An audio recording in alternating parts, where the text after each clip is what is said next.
Moment as usual, but feel free to let me know where you're watching from, and hopefully you are enjoying your day wherever you happen to be. We'll give this a second. It looks like we're on. All right. I am Drew Badger, the founder of EnglishAnyone.com and the English Fluency Guide. Welcome to another live video on YouTube. Today I'm going to try and weave a few different ideas together, but hopefully this makes sense and should help people understand more about how to learn, how to practice, and how to become fluent faster. So I talk about a lot of the same kinds of things on the channel, but I like to express them in different ways, and that's actually the theme of what this video is, talking about multiple streams of input. All right, so let's start from the beginning if we can. I will go through the kind of lesson portion of this. Nice to see you there, Trim. And we will see if people have any questions as I go. I'm working on an update to my original guides to fluency that I made years ago, and I thought, well, it's been 20 years and I wanted to do a remake, kind of just, I've gotten better at explaining things, I've learned more, and I want to make things even easier for people to understand. So I thought this would be a good time to actually talk about these things with people. So if you do have questions as we go about this or whatever, I'll be keeping an eye on comments, but I'll try to get through the lesson portion of this video first and then go back and answer any questions that are maybe unrelated. All right, so I wanted to talk about this video, or I wanted to talk about the topic of this video because I was thinking about business and also thinking about how people become good at doing something. And when people think about becoming better, typically it's about practicing something. Like if I'm trying to prepare for a speech and I have my script and I want to read this speech and really get good at saying it in a particular way, that's a typical kind of practice. But the difference between that kind of practice and the practicing that you need to do for developing fluency in a language is that the output of that thing, there's a difference between reading a speech, so you're controlling that, you have a specific thing you're reading and no one is talking with you, you're just saying something, and the opposite of that obviously is actual communication. And so you need to be prepared for dynamic responses, you need to be prepared for what people might say, the lots of unexpected things, and the kind of communication is often very varied. So you'll have lots of different people you might be speaking with, or maybe you watch a movie or something, but it's all a great variety of speech. And so the typical kind of practice where you repeat things again and again is going to be less effective. Number one, because it's boring. Number two, because it doesn't really help you retain information better. And it doesn't help you retain information better because it's not really helping you learn anything new. But what does help you learn is getting multiple streams, so different sources of input, or what I call naturally varied review. So I just thought about like a business example of this. Many years ago when I was first getting interested in business, thinking about even when I'm a kid, doing stuff at school or having a lemonade stand or, even little things like that. If you look at just like one example of, let's say this is, person, we'll just say this is person X over here. And person X has a business, and let's say they sell ice cream, and they're pretty successful at what they do. They have, let's just see if we're going to describe them physically, they've got glasses and they've got a beard and maybe some other things like that. Now, if you look at this person and try to figure out why that person is successful, it's a lot more difficult if you're just looking at one person. But if you have multiple people to look at, so we look at like person Z over here, person A over here, person B over here, you can see that there are many things that maybe they're a little bit helpful to that person's success, but this part in the middle that everyone is doing, that's probably the thing you should really be focusing on. All right. So the lesson here is like maybe this thing is selling what people want. So even if like this guy has a beard, this guy does not, this lady over here has, I don't know, long hair and whatever. You have lots of different people, and there are lots of different ways you could describe that person or that person's business. But the main thing here that everybody is doing, and if you do not do this thing, you do not find success in business, is selling something people are interested in, like a service or whatever.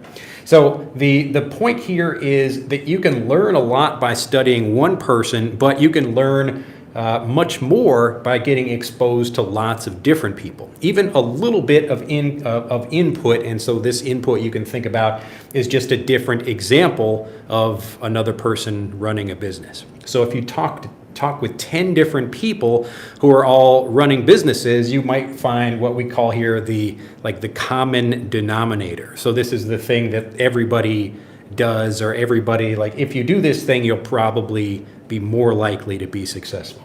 So even if there might be some things that are unique to these individuals, like, oh, look at that guy, like this guy is like very strong, and this guy, he doesn't look like he goes to the gym at all, or this other lady, I don't know, takes care of cats, or whatever the thing happens to be, that might be a part of that person but not essential for the actual running of a business. All right, so when I was thinking about this, and especially when I was younger, and getting different examples, just as you get older, you get more examples of people doing a particular thing, and this works in exactly the same way for developing fluency. All right, so if we contrast this way of learning with the typical thing that people do, which is really trying to get one example of something. So maybe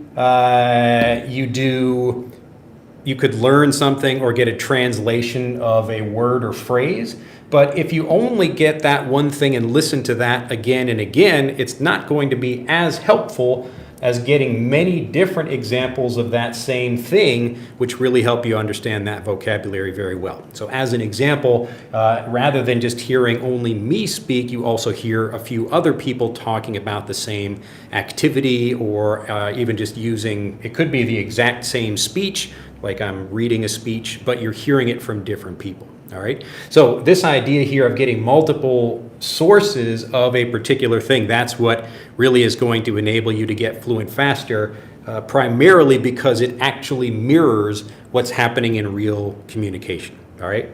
So let me take a step back from this for just a moment. I wanted to start with this example, but I really want to make it clear why this is so important.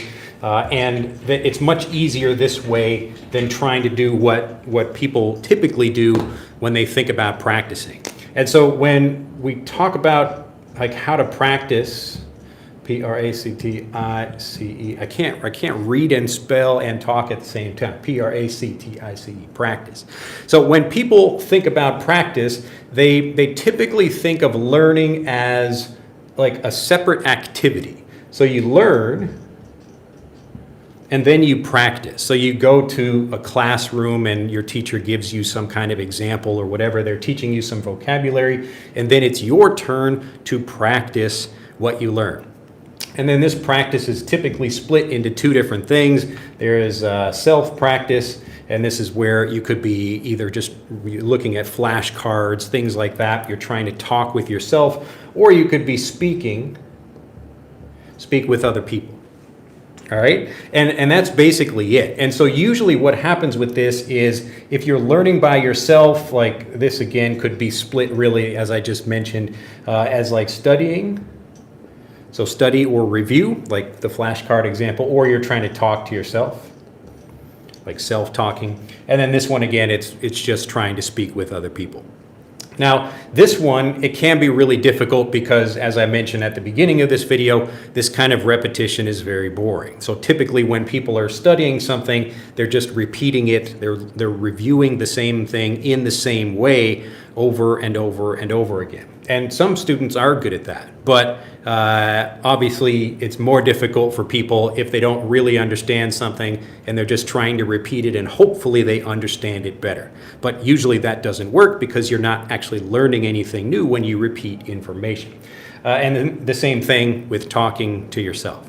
So if you're talking to yourself, again, it's typically using things you already know. and you're not maybe feeling as confident when you're in a real conversation because you're not being judged, or you would be more worried about being judged in a regular conversation rather than speaking to yourself. But again, it's really just using things you already know. So I'm trying to repeat something. I learn a phrase and I say it to myself again and again. And then the same thing happens when you try to speak. Obviously, this can be difficult for a number of reasons. Maybe it's difficult to find people to practice with, or even if you do have people to practice with, you don't feel very confident about speaking. And when you do speak, it's really just saying things that you already feel comfortable saying. All right. So most of the practice or the improvement that comes from speaking is actually what you hear from other people. And that's why it is a really good idea to get speaking practice if you can. But the real value of speaking practice, or really the majority of it, is coming from what other people say. So maybe you hear a different way to use some vocabulary you already know, or you hear even some new vocabulary and you're just able to understand it in the moment. That's how you actually develop fluency and feel more confident about what you're learning. All right.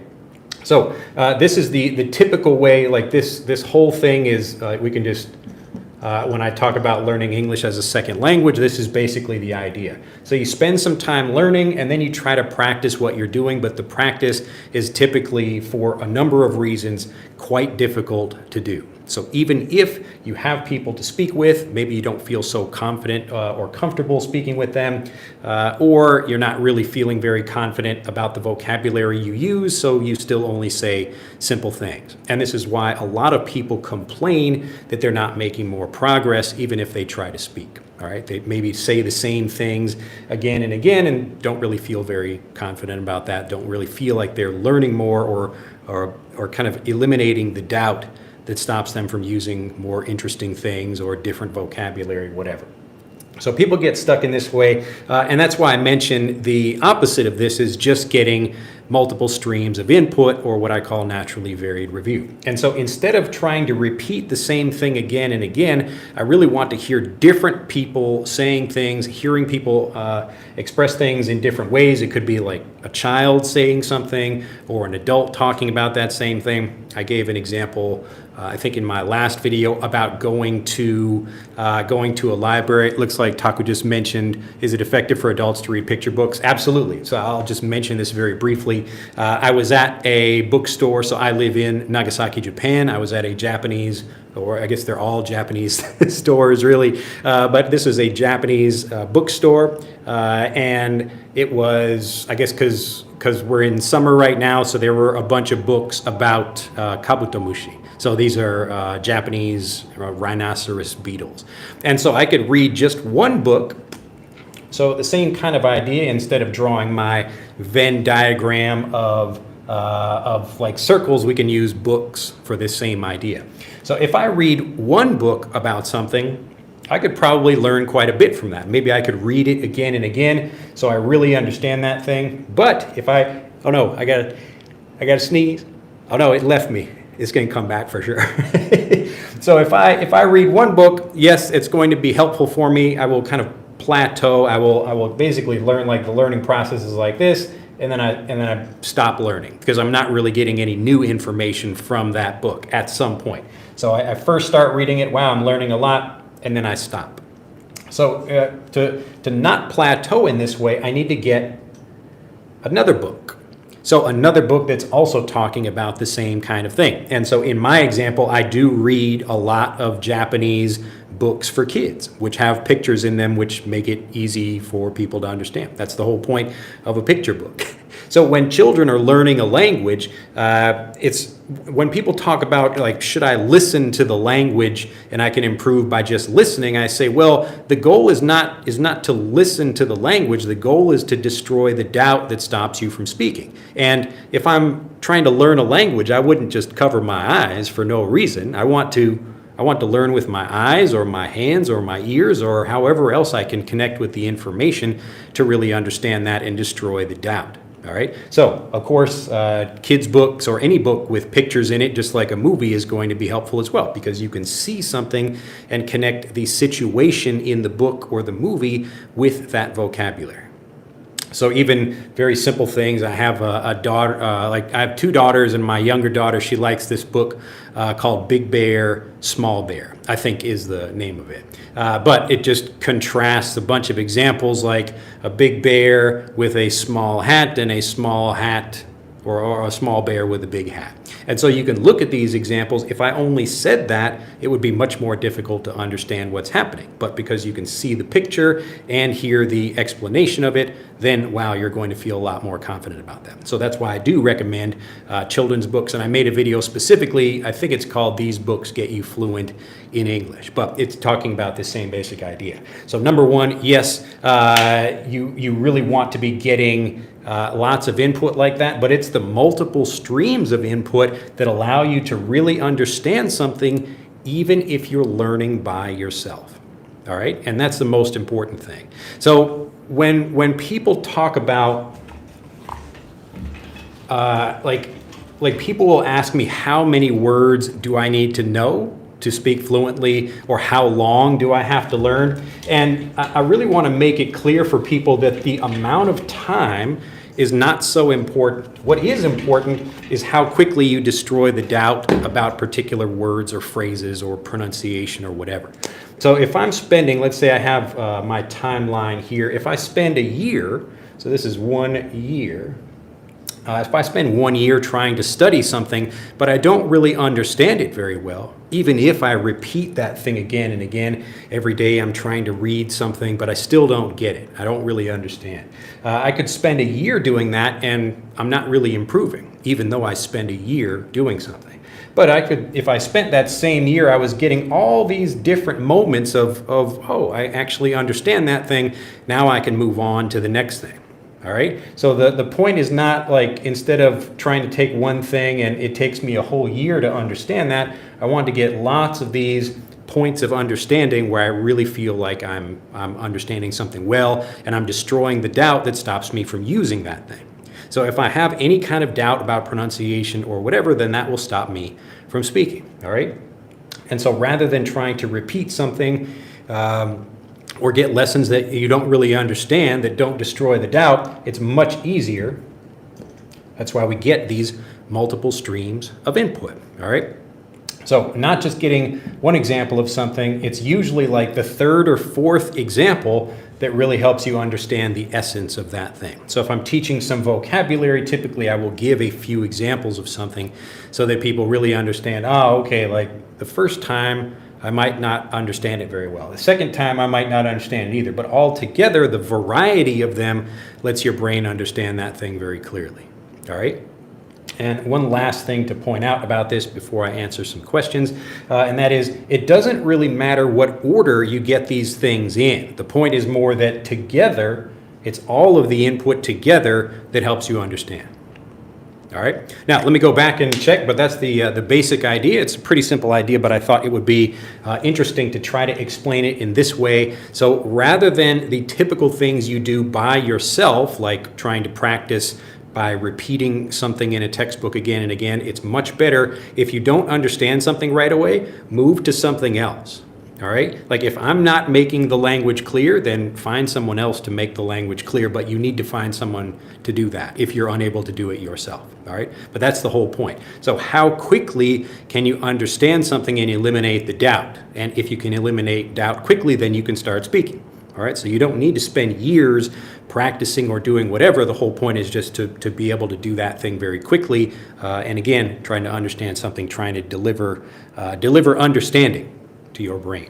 All right, let's take a look at chat over here. If anybody has any questions about this or anything else, I'm happy to answer those. Let's see. Anna says hi, and Pencil says, hey, good night. Now, this is a thing about vocabulary here. If you watch like 10 different native speakers right before they go to sleep, what do they say? They would say, good night, good night, good night, good night, good night. So in that particular situation, right before I'm going to bed,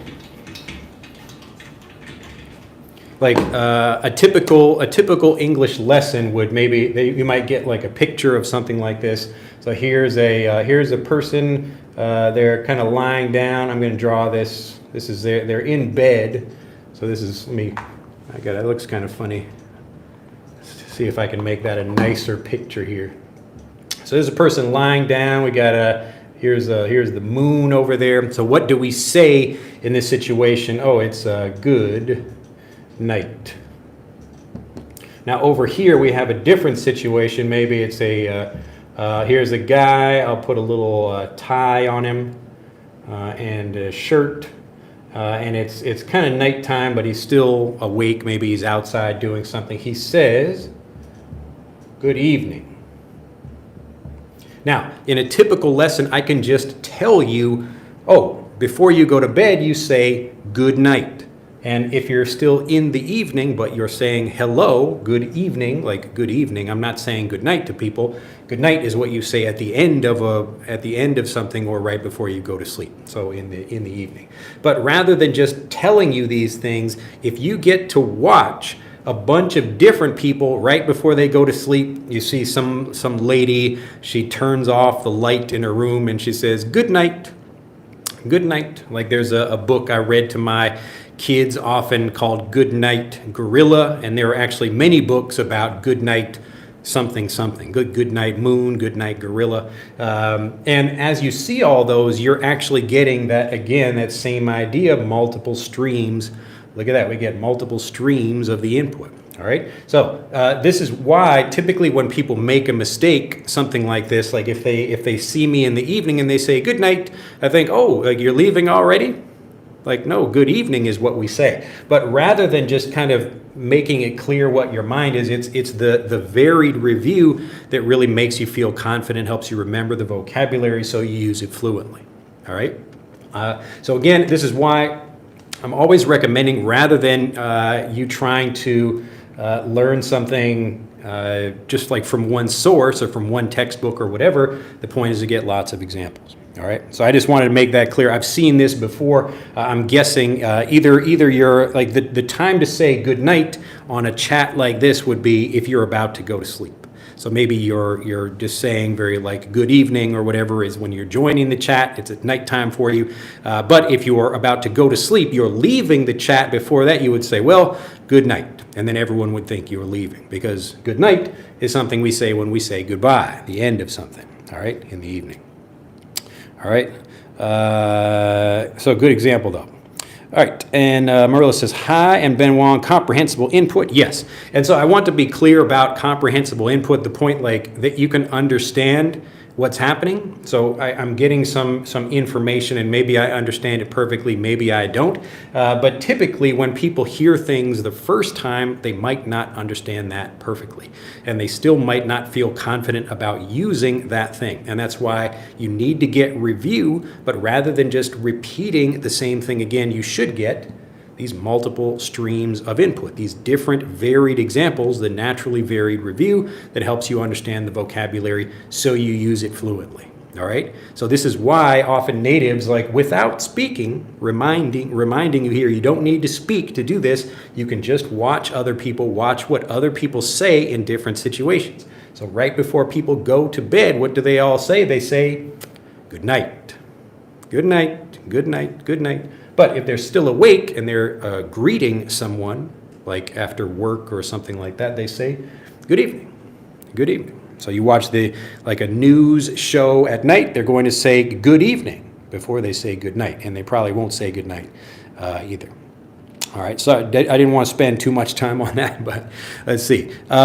Nick says, how did you build your brand as a teacher? Well, I don't know. I didn't really think like consciously about like the brand idea. The only part of it I did think about was creating this idea of an English fluency guide, which is different from a teacher, and that's the only kind of like branding term. But as far as the like everyday things that I do, it's just trying to make the language understandable and eliminate doubt. That like is my branding, I guess. So I'm not, like you notice, I don't wear a suit and a tie. I'm very casual, and I'm trying to make people feel confident and comfortable, and that they can just understand the language and speak well. And so that's, I don't know, I probably should spend more time thinking about that, I guess. But ultimately, when I think about solutions to problems I have. I just want the solution. I don't really care if like the person wears a suit or whatever. I'm just like, hey, can you solve my problem or can you not? And so that's why, I don't know, maybe I should have a nicer looking video that might improve my brand or whatever. But the most important thing for me is just destroying the doubt that people have about the language so they speak fluently. So that's a good question. I should probably think more about that though. Med says, hello there, my favorite teacher. This me said, I think is that Saeed, I'm guessing?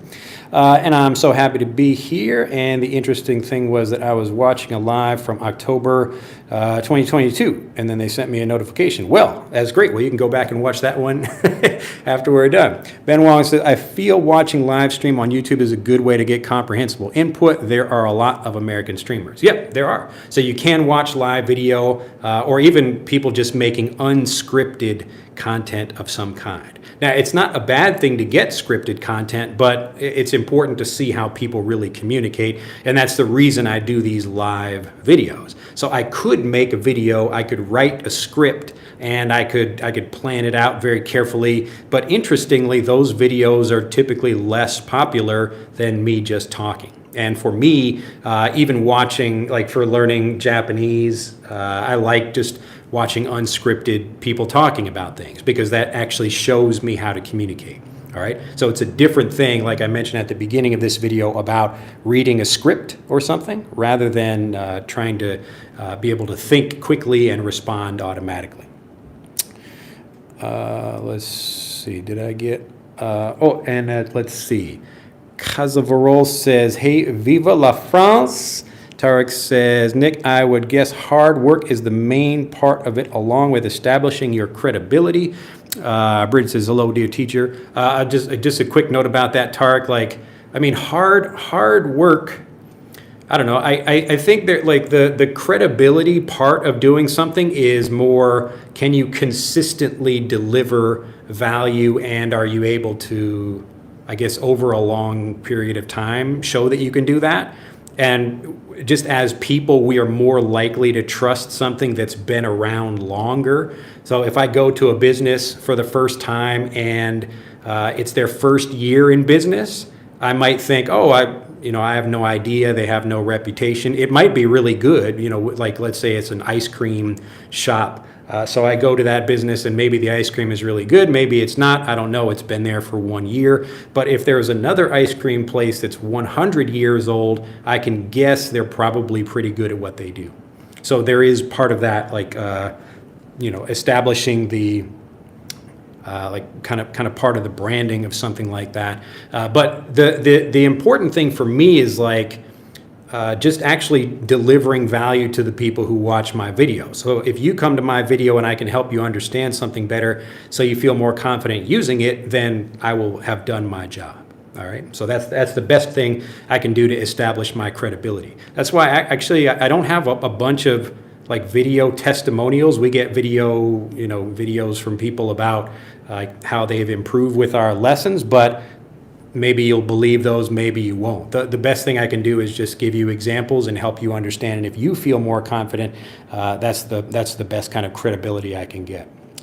Let's see.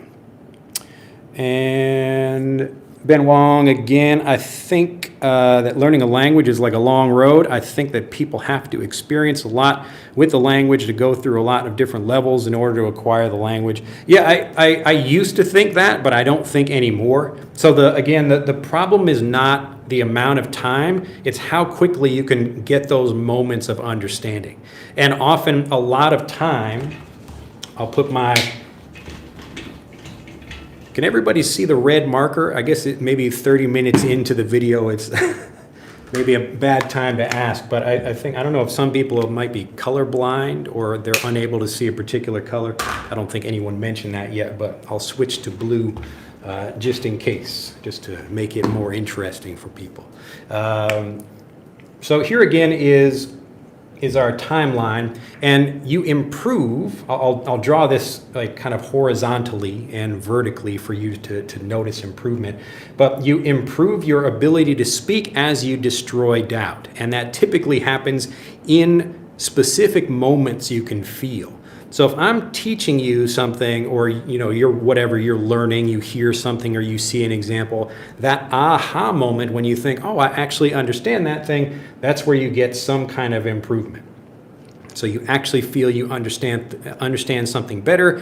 What that means is you're destroying some kind of doubt and you're replacing that doubt with confidence, and that's what allows you to speak. And so after you get that, then you continue moving until you get some other moment, all right, whatever that is. And you continue moving again, and sometimes you could go a long time without getting some kind of improvement. Or you could get that improvement quite quickly, like that. Sorry, I didn't draw that very well. But the point is, as you look at progress in language learning like this, it's the moments here that are actually the thing that gets you more fluent and makes you a faster speaker. So the goal really is not to just spend more time, but it's to get these moments faster, to push those closer together. So a lot of time, this part here, a lot of time is actually wasted trying to find information or find someone who can teach you something. And again, this is why you could become fluent much faster if you have someone who can explain things really quickly. So if you know how to find information, you could do this by yourself or getting examples from other people, or like I mentioned, getting these different sources of input. And as you understand something better, the ideal way would be like having, instead of this, like you're actually like ding, ding, ding, ding, ding, ding, you're moving up much faster like that. So like this part here is not really necessary. It's just there because maybe you're spending time looking for something, or I didn't study for a week, or I didn't read anything, whatever that is, all right? So this time is not necessary for learning the language if you can actually do this thing where you're getting that moment of understanding, all right? So the faster you can eliminate the doubt, if you can eliminate all of this wasted space, then you can get fluent faster, all right? So hopefully that's clear. The point is not to just spend a lot of time. It's to spend time efficiently getting rid of whatever doubts you have about the language. It's just that most people, like most things in life, they aren't like structured this way. You have to have someone who knows how to do it to give you that if you can't do it yourself. But it's just much more difficult to do it by yourself because you're spending time looking for information, and that's wasting your time. All right. So the people who want to get fluent faster, they just get help. All right. It's basically that simple. So when I was and still am getting fluent in Japanese, I don't have a particular teacher doing this for me, so I waste a lot of time. So I have to think like, okay, I don't quite understand this thing. I have to try to get some different examples or maybe see how I can understand something. And then when I finally get it, oh, look, I moved up a level. I understood something better. All right. But I wasted a whole bunch of time trying to get that moment. It's almost like digging for diamonds, like, or digging for gold or something, where you spend a lot of time digging and then you get that moment where I found the gold nugget. Look at that. I understand something better now. But then you have to spend more time digging. See, for me, I'd rather just give you a bunch of gold nuggets. So if I can do that faster, then I feel very good about my job because I can help people without spending all this time. We just take the good part and give you that one. So I took all the time to learn how to do it. Right now you're getting 20 years of all the time I've spent to learn all this, but you can learn it in like half an hour. All right. And this is another reason, like when you think about this idea, you expand it to thinking about people and culture in general. The reason we have huge buildings and traveling in airplanes and stuff like that is because each generation we can learn things and people can learn things faster and more efficiently. All right. Anyway, I'll leave that there. But yes, just to make it clear, the point is not to just spend a lot of time or like work hard or whatever. It's just how quickly can you get these moments of doubt, eliminate these moments of doubt, excuse me. All right, let's see. Tarek says, Drew, what about practicing with ChatGPT? So yeah, practicing with ChatGPT is a good idea, and I do that sometimes as well. My only worry about ChatGPT is that sometimes it's incorrect. And so I typically use ChatGPT to give myself more examples of things that I already know, but I would just like to get more review of them. So it's helpful for naturally varied review. But I will sometimes have a conversation with ChatGPT where I can talk about whatever and just see how it's responding to me. But it's another good thing to do to get that input. What do you think about school language exchange? Can this school improve speaking and understanding? I don't know about language exchanges. I mean, again, if we're thinking about using time, like if I have to spend half of my time speaking my language and then half of my time speaking the language I want to speak, then I'm wasting half of my time.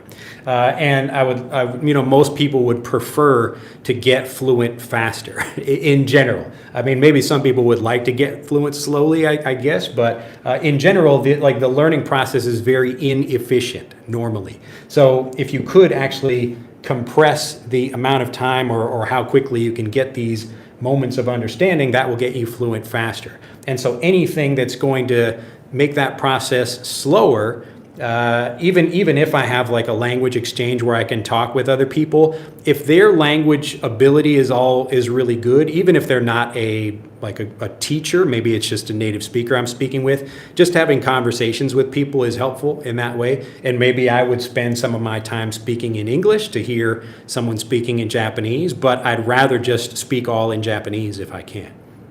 So if you're speaking specifically about like spending time doing a language exchange where you spend some of your time speaking in your language, it's just like how much time do you want to spend actually getting those moments of understanding? So often people are busy, they've got work or whatever. So even when I'm teaching, especially like these videos on YouTube, it's a kind of longer time where I'm explaining things. I want to go into detail about how learning works. But when I do lessons, like if you watch a lesson of mine, like the phrase builder or fluency corner lessons, for example, so that's just like it's like one after the other of all these like boom, boom, boom, boom. We really want to help you understand something really quickly. And then you go to the next lesson and you hear it again in a different way. Then you hear it how it sounds in a conversation. So you're getting that naturally varied review, but I'm trying to make it as efficient as possible. So that's another reason why this format on YouTube, I'm taking time to answer questions or whatever, but I'm spending more time that like doesn't give you as many of those aha moments really quickly. All right. Let me know if I'm not making sense about any of this though. And okay, Ben again says basically I don't speak that much, but I'm improving my English every day by getting lots of inputs every day. Yeah, that's the idea. So you don't the point where you improve is where you understand something better, and you don't need to speak to do that. In fact, when you speak, it's typically saying things you already know. So you're not really improving when you speak. You're improving when you understand. You unlock that understanding of something, and that's what makes you feel more confident. Hiker Fan is back. Nice to see you there. Hello, everybody. I cherish learning English. Glad to hear it. Ben again says, I was exposed to English when I was a little kid, and the English class is a regular subject in primary school, middle school, high school, etc. Yeah. The best is to be inside. I don't know what that means. Let's see. I can't read the Cyrillic, but it says, hello. You are powerful. I need to learn some Cyrillic or some other languages here, at least a written one, so I can try to sound that out. The good point is the news, they have 200 words. Yes, it is clear. Glad to hear. All right. Minori says, good morning. Kyowa garizou inai ne. Garizou. Let's see. I'm trying to read this. Whenever I'm reading something, it's like a long thing. Kazaravel, if I'm pronouncing that correctly, if that's your name. But yes, you would say good evening or good night if you're leaving. Tuck says, how long does it take to get comfortable when you listen to Japanese? It depends on what I'm listening to, but just people typically talking. I live in Nagasaki, and some older people, like even my wife's dad, I have to listen quite carefully to catch what he's saying, because he doesn't say full sentences, and it's like, And I'm like, wait, what did he just say? And so he's not speaking very clearly. It's kind of like a country way of speaking out here. But that has helped me. It's trained me a lot. It's another kind of speech that I listen to. Good evening. Anna Richards says, I found that I'm a bit sluggish at learning. However, I keep going until I speak fluently because learning is a journey, not a destination. You're correct. Hopefully this diagram makes it clear that actually learning is like little journeys and destinations at the same time.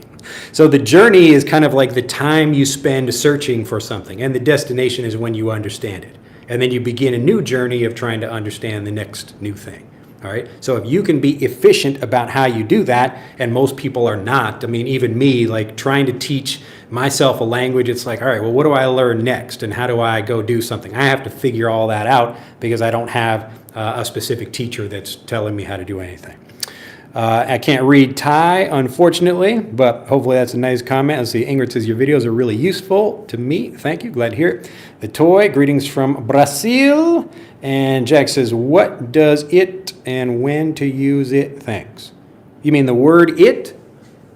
Oh my goodness, that's like a whole video. But in general, it's just like an undefined thing, and we're not talking about like he or she. So we just say it is a marker. All right. Without going into a long example, I recommend you watch my series on beginning English grammar. I think it's called like the best beginning English grammar playlist or something like that. But watch that series here on YouTube, and we cover it along with other basic things like that. Sometime in some moment, I know what people say, but I can't remember. I don't know how to use that sentence. Wait, are you giving me an example of a sentence? Sometime in some moment, I know what people say, but I can't remember. I don't know how to use that sentence. Let me know. I don't quite understand what you're saying. Rephrase that, if you would. Raul says, it also takes time to consolidate all together in the mind. Yeah, I mean, like, as I mentioned before, like part of the learning process is getting different examples until you understand something. So you can't like completely escape spending time doing the learning part, but you should be much more efficient than usual. So we could imagine if we look at, let's say, an hour of time, and I spend, or here's like 5 minutes I spend just like, I don't know, thinking about whatever, I'm beginning to start studying, you know how people kind of waste a little bit of time. Now you could be perfectly efficient. Most people are not. Same kind of thing at maybe the end of that. So I'm losing a little bit of time there. And maybe I'm kind of opening my book and I'm reading through, but I don't really understand something. And then let me try something else. So I try this other thing. Oh, okay, now I think I got it. Let me get another example. Okay, now I got it over here. All right. Now, probably like this moment over here that you understood something, you got some of that maybe from all of these, but it probably could have been more efficient. So it's like, okay, here's that lesson I don't understand. Here's another one, and here's this other one, and now within this much shorter period of time, then I'm able to understand something much faster. All right. And you know, also when you're learning, you might be thinking like, well, what am I getting for lunch or something like that? Or your mind is drifting off. There are lots of reasons where learning becomes it's not as efficient as we would like it to be. Let's see. Atomic says, but Drew, it's impossible to be as perfect as natives. Even if you learn English the native way, people still can tell you're not a natural speaker. Not necessarily. I've certainly met people who have surprised and impressed me that they were able to speak and they were not natives, and I thought they were, but they were not. But again, if you imagine how natives learn, like natives have the same problems that non-natives do, and to look at this same example about time versus improvement. And again, the goal is really to be just efficient. But if we have our period of time over here, and then this is how much improvement, so we'll put an I over here for improvement and a T over here for time. I'll have the blue here in natives. So a native person, like a baby or whatever, they're getting lots of things. You know, they're getting these kind of examples over here. And yeah, they could be making quite a lot of progress. But there are also a lot of times where people are not making any progress at all, or they're not really learning something new, or they don't quite understand it. So, for example, a child might hear like some vocabulary, but then not really understand it for another 3 or 4 years. That's just you will get exposed to language all the time, and nobody is being very efficient about really teaching kids unless you're thinking about that. So for me, I have to be very efficient about how I teach my own kids, because they spend most of their time learning Japanese. So they go to Japanese school and they're at home speaking Japanese. But with me, I get to practice with them, and I have to be very efficient, make sure they can understand something very quickly. All right. So when you say like you're learning faster than a native or more slowly, the point is really remembering that natives, especially young children, when their learning is really dependent on the teacher or the parent. And if the parent isn't really talking with them a lot, or they're not really trying to make the language understandable, they're not destroying doubt, then children learn more slowly. And so as a non-native trying to learn, like you could be starting in the same place, but maybe you're starting over here at like age 20 instead of age 0. But as children are learning, like if you can learn really efficiently, you can cross their ability at some point. It just depends on how quickly you could do that. But there's nothing stopping you from getting to that point. So natives are just getting specific examples, and that's what's erasing their doubt. And if you get the same examples but more efficiently, then you would erase that doubt faster. So you would be learning your own language, and you would be learning English or whatever other language you want to learn. But the point is, how quickly can you eliminate the doubt? And so a child learning has a lot less control over their learning than you do. So you can choose like, okay, I'm going to get a course, or I'm going to find a teacher, or I'm going to be very specific about how I learn and try to be as efficient as possible.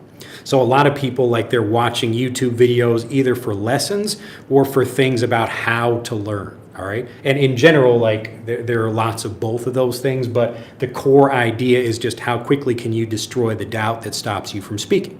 And so the faster you can do that, the faster you speak. So don't feel bad. Like, yes, natives, they started before you do, but you can pass natives.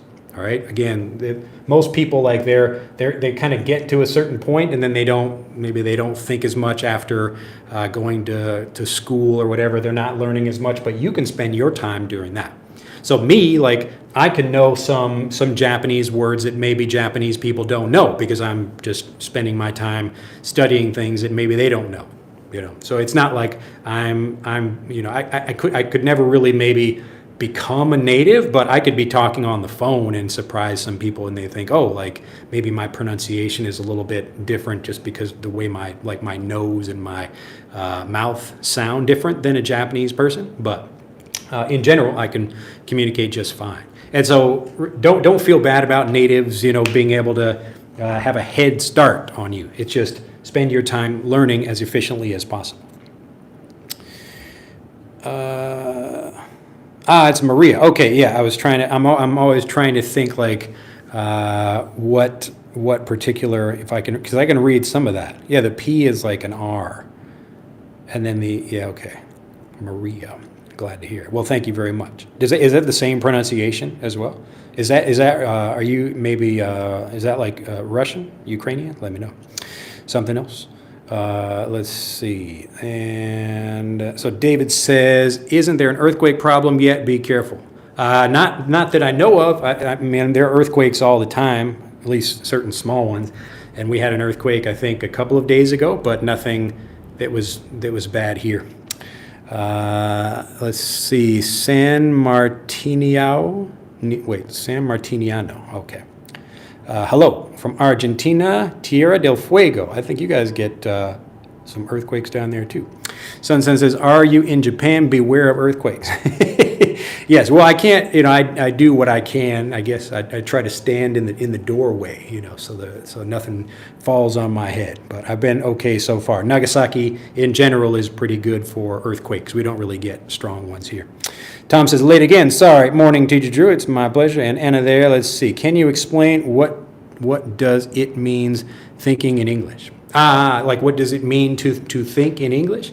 It just means if you're, just like I'm speaking in English right now, I can talk with myself in my head in English as well, instead of trying to think through one language and then translate into another. So some people, if you're unable to communicate fluently in a language, you have to think about what you want to say first in your language and then try to translate that in your head, and you organize sentences and then you speak. And so the thinking in English part, it's a natural process that happens as you understand English like a native. So when you eliminate the doubt, usually people who have doubts about the language, they have to translate. And they do that because they learned through translations. All right, hopefully that makes sense. But it's a pretty simple idea. It's just thinking in English, like talking in like I could think in Japanese if I wanted to. You can't really, I guess you can't hear that. I could like talk out loud, I suppose, but yeah, it's basically the same thing as talking to yourself, but it's just in that language. Raul says, nice explanation. Taco says, I'm in the car on a parking lot. You would say you were in a parking lot here. Everyone else is working. I'm like, what am I doing now? But anyway, your live lesson is really useful. What do you do? What's your job? Let's see. And Marciliana says, hello, I'm from Brazil. Nazia, can you explain about the condominium, flat, and apartment? Maybe sometime confusing for understanding. Thanks for your assistance. Thai FC always support you. Yes, let's see. Well, to be very quick about this, if you have a building,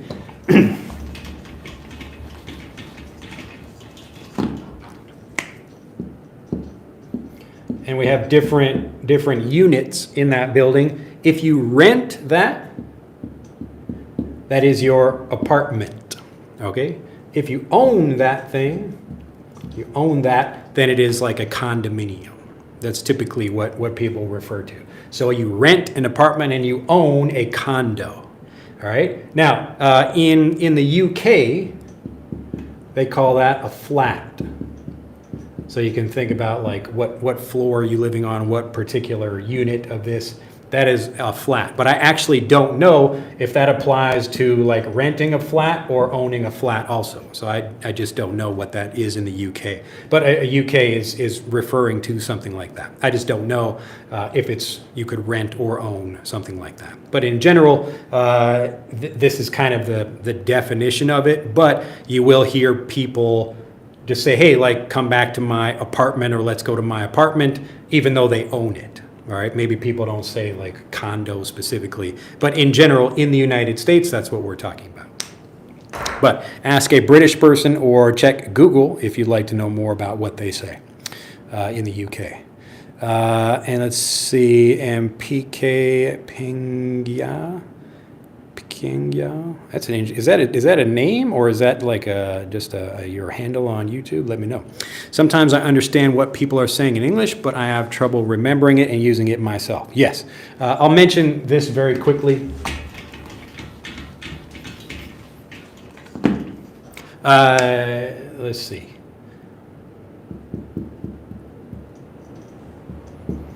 So just to make this very simple for people, this is the information you know. So it could be even things that you don't know really well, but you have maybe at least a passive vocabulary, so you know something about particular words or grammar points or whatever. And this is the information you're able to use. This space in between here, this is what I call the fluency gap. As the British say, mind the gap, watch out for that space. So there is a space between what you know and what you're able to use. And your goal is to destroy the doubt so we can close the gap. All right, so you need to bring your knowledge up to your ability to to use like that. All right. So you could think about this as like crossing the gap, but it's more like closing the gap, where we're trying to bring the information we have up to this level here, where we want to make sure that the information we know is actually able to be used that way. So often what learners have is they know things, but they're unable to put that information together. And really the way we close the gap is getting those multiple sources of input. So if you have to remember that the information that you know, or the things that you learn, the learning and practice process, it should be like the actual communication process. So if I'm learning something and I just read a textbook, that textbook is going to be very different from how people actually communicate. It's going to be less clear, maybe it's faster, maybe people say things that aren't in the textbook. And so when we're getting those multiple sources of input, the natural varied review, the different examples of things, that's what helps you close that gap. So this is what I discovered for myself when I was getting fluent in Japanese, and I'm still applying this today, because you get fluent in new words and phrases as you understand them. But the point is to close this gap by actually learning in a way that helps you understand the vocabulary, and it's typically like getting those multiple examples. Because if I just repeat something, I'm not learning more, I'm not destroying much doubt. I need to destroy doubt about how words are connected with each other. All right. So whenever you're thinking about how to learn, or if you have this specific problem where you know things and you can't really use them, then you're stuck in this, or you have this kind of gap between what you know and what you can use. The way to close that is to make your learning more like real communication. So if some people are more difficult to listen to, then you should be listening to those kinds of people as you speak. All right. So this is why we organize Fluent for Life in this way. So we want to. It's not just like me telling you something. You hear me tell it, but you also hear other people say it the same way. Maybe they say it faster. Maybe you hear it used in a different context. Here's a different conversation where maybe that conversation, that like specific vocabulary is used as well. And so as you're getting all of this variety, it naturally helps you see the connections between these different things. I'll give you just one more quick example about this, because this really is like the core problem people have for language learning. So they know information, but they can't use it very well, so they have this gap between these two things. So to close the gap, like a typical way of learning an expression, maybe you would learn like, I've given this example before. Let's see, I got, or I let's just say I hit a home. I hit a home run. A home, it's like X, a home run. So if you learn this, a native speaker will learn this usually from a specific context, like playing baseball. And to hit a home run means you hit the ball physically outside of the playing area. And so you get, one run or 1 point for that, or you could even get more if there are other people on the bases. I won't explain a lot about that, but the important thing here is if you only see this and you only hear it one time, maybe you see in a textbook, like you're just learning about baseball and the player says, oh, I hit a home run. So you recognize, oh, a home run means hitting the ball outside of the park or outside of the playing area. So here's for people who don't know, baseball diamond looks like this. So the players are standing out here, and if you hit the ball outside of this, like you hit it really far, somewhere in this area, that's a home run. And so you get like a point because of that. You get to run around the bases and come back.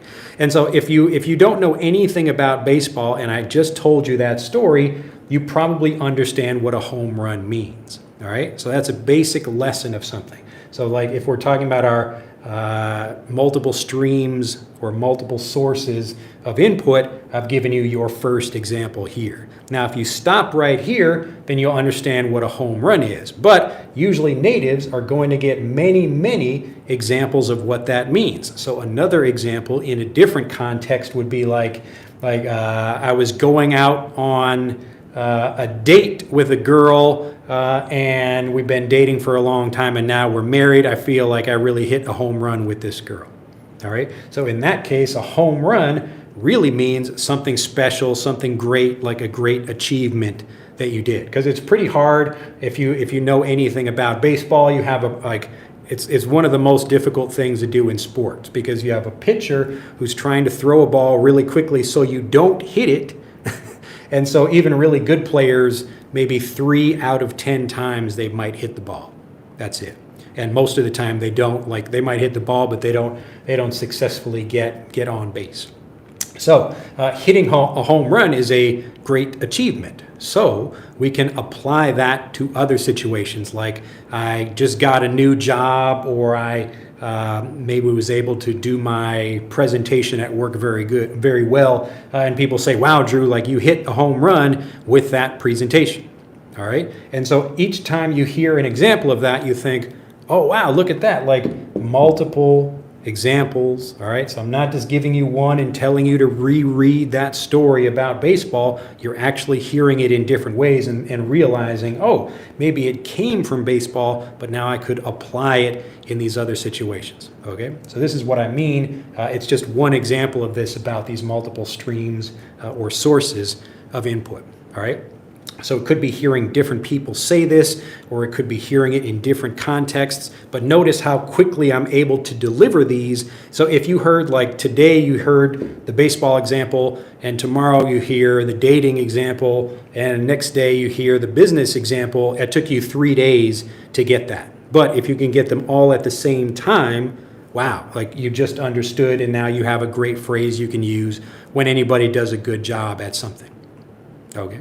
Hopefully that makes sense. So this is the idea about like understanding things the way that people would use them in a real conversation. So if you make the learning like the practice, so that lots of people will use this phrase to hit a home run in different ways in real conversations. So if you learn like the way people are actually speaking, then you close the gap.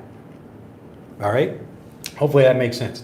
So to destroy that, this was like the biggest insight for me, for even if I learn the right vocabulary and I can understand it very well, I still have trouble, like, okay, I know a phrase like hit a home run, but it's still, wait a minute, like somebody said hitting a home run, but they're talking about business, and that doesn't have anything to do with baseball, or does it? Okay, so as you're learning, you think, oh wow, these things actually do have connections. And since most regular learning is about just getting one example or getting the one correct answer rather than hearing like multiple ways that people might respond to something, then you're going to struggle and you're going to have this fluency gap because the learning is different from the way people actually speak.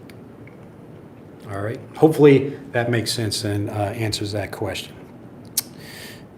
Let's see. I'll just repeat that though. Sometimes I understand what people are saying in English, but I have trouble remembering it and using it myself. Yes. So that specific problem, that's the fluency gap, and that's caused by how you learn. And it's not your fault. It's just that's the way most people learn languages, because they're not really thinking about learning a language that mirrors the way real communication works.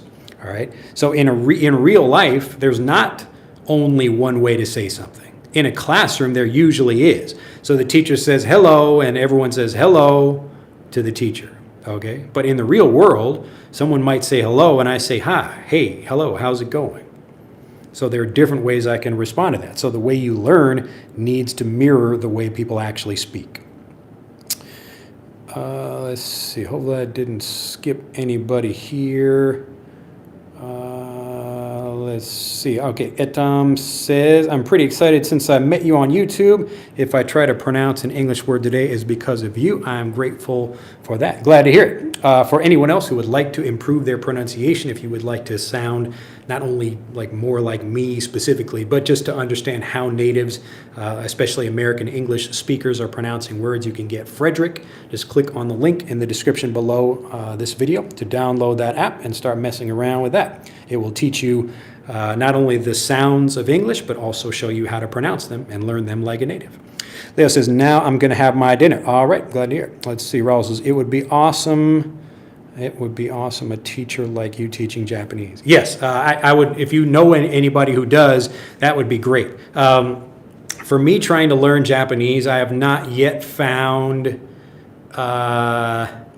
There seems to be a wide range of people doing stuff in Japanese, but the things that I've found most helpful for me personally are street interviews, and this is because it's getting this naturally varied review.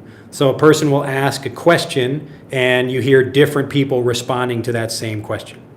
So it's like, oh, okay, it's like how old are you? Just as a basic question. So you might hear like 26, 32, or I'm 57, or I will be 37 tomorrow. Okay, so even these slight variations in hearing people talk about their age, it makes you feel more confident because you're like, oh, look at that. There isn't just one way to answer that. There could be many different ways to answer that, and your learning has to mirror the way the way we actually speak. So if there are various responses in the real world, then you should have various responses in your learning as well. That's how you close the gap. So you need to make the learning more like the actual communication. All right. If your teacher says there's only one way to say something, but then you hear something different in the real world, you hit the fluency gap real hard right there. You're like, oh, wait, there are different ways to say that? Yes, there are different ways to express something. Let's see. Med says, yes, my dear teacher, it's Said in Arab, which means happy. Oh, that's interesting. Oh, Saeed. I didn't know that. By the way, my teacher, about vocabulary situations, how can I search on YouTube for a situation for creep up as an example? If you're looking for specific vocabulary, I would use Youglish for that, youglish.com. I think that's still around. But use Youglish for looking at specific vocabulary. But if you're instead, let me erase.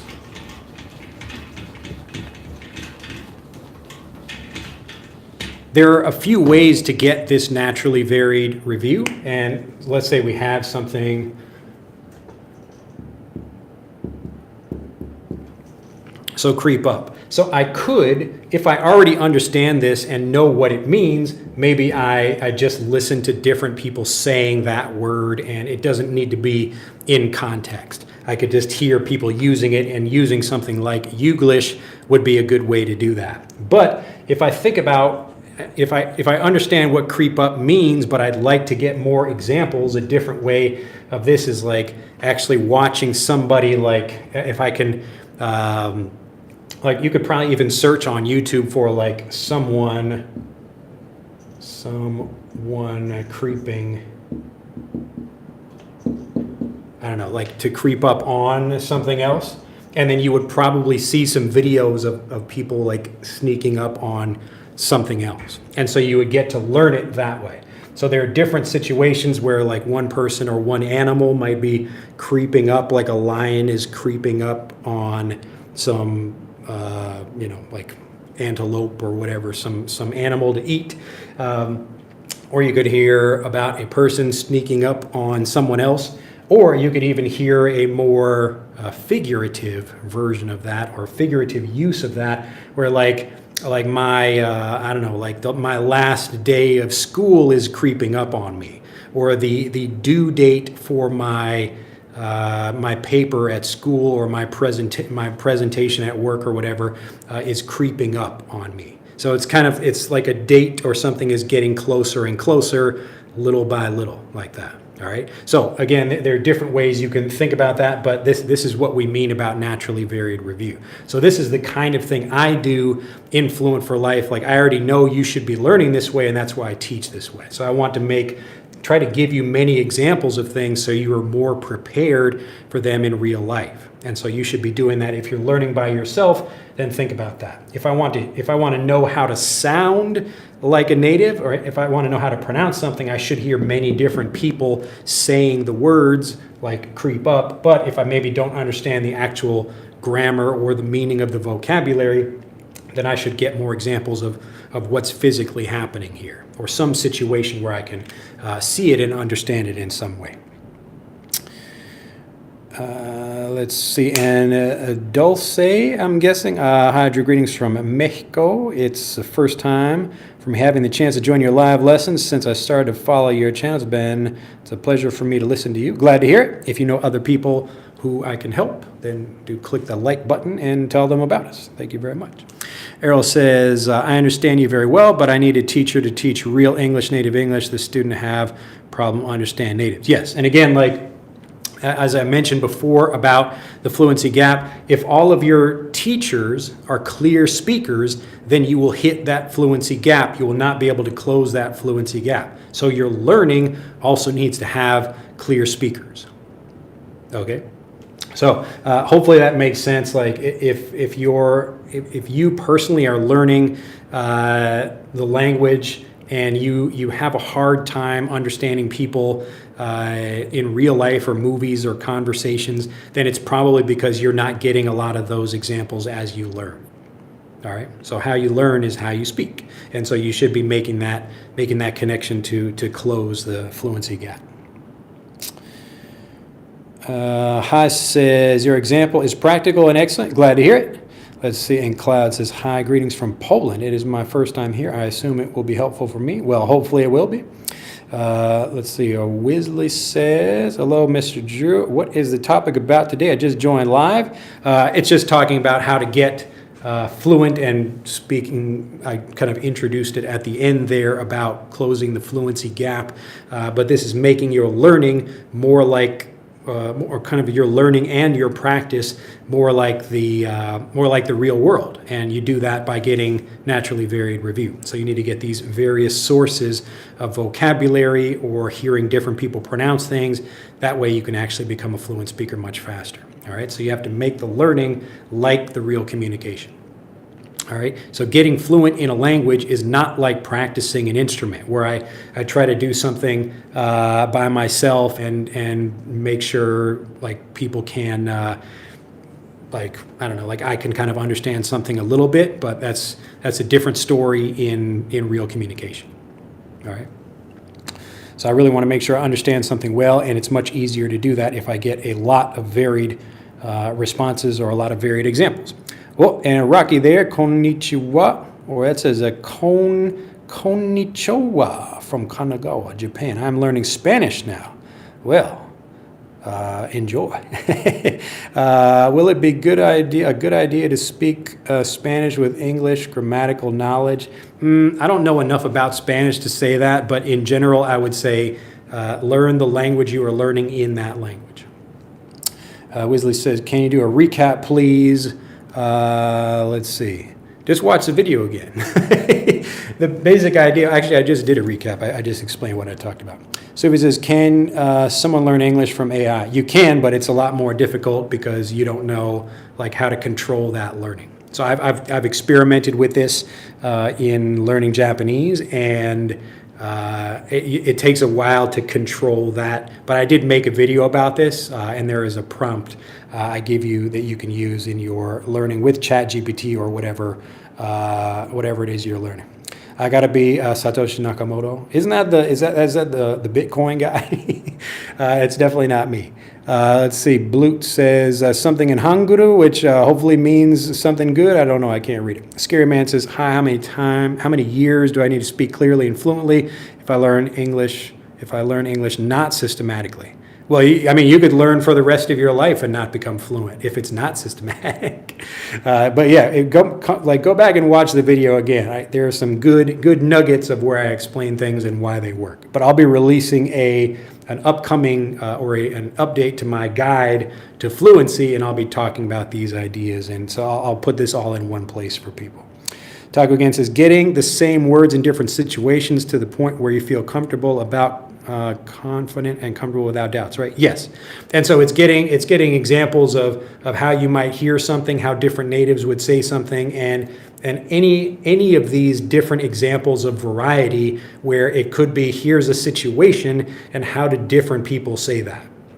like ordering food at a restaurant, how do different people order food? And all of them could be correct, but that makes you feel more confident that there's not just like one thing I have to remember, because really there are many things, and they're really like an infinite number of ways that you could express a particular thing. All right. Well, it looks like we've gotten to the end of the video. Hopefully everyone has enjoyed this. If you have, do click the like button. And if you'd like to learn, most of the stuff I do in videos like this is just helping you understand how to learn. So you can then either apply those in your own learning or just have me do the work for you and try to get you those aha moments as quickly as possible. That's what we do in Fluent for Life. Well, have a fantastic day. Click on the links in the description below this video for more, and I'll see you next time. Bye-bye.